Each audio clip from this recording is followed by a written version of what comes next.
All right, again, this is actually an easy integral, but I'm just going to solve it for the sake of those who are new to speed integration or integration bees.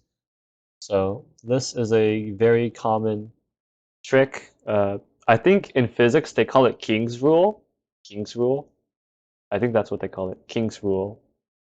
Whenever you have from 0 to pi over 2, whenever you have a function of sine of x, of some other function, sine of x, plus function of cosine of x, the majority of the time, this is equal to pi over 4, according to physicists. Uh, yeah, and it's a very common thing that shows up in integration B as well. But without using that formula, I can show you the like sort of mechanism behind this. So in math, I think we call it symmetry. I think something like that. And the technique is to let u equal pi over 2 minus x. What this does, it keeps the bounds. And what this does is we have a trig identity.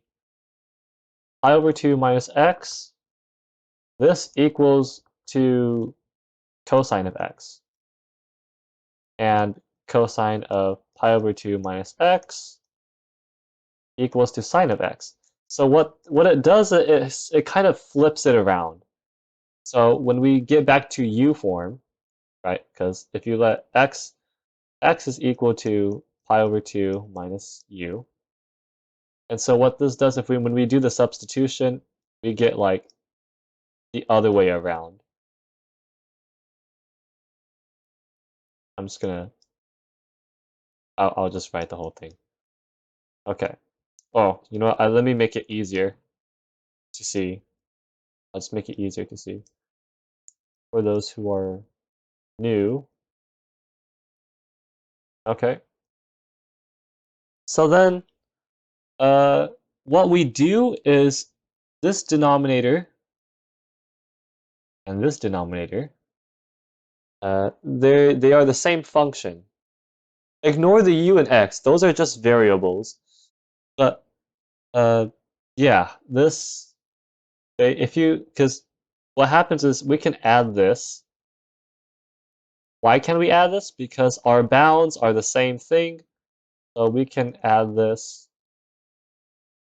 I'm just gonna abbreviate this. Right?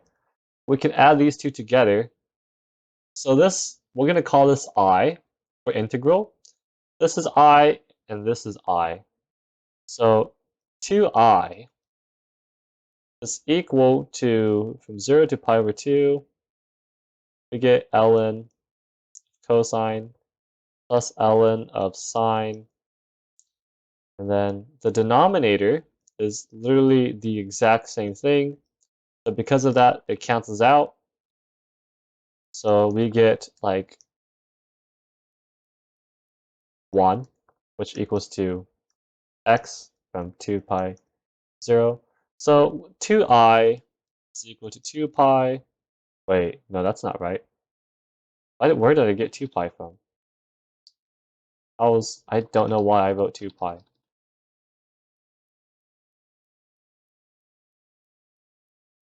But yeah, you get the idea. This equals to pi over 2. And then 2I is equal to pi over 2. And so, dividing 2 to both sides, you get I, which is what we're actually looking for, because this is the original problem. Our answer is pi over 4. When in doubt, if you see something that looks like this or something familiar, if you check the bounds 0 to pi over 2 and there's like, huh, this looks sus, there's some symmetry here. You know, one of my pattern guessing techniques is just answer pi over 4 whenever you panic or you don't know. When in doubt, answer pi over 4 when you see something that looks like and you see something that looks like this.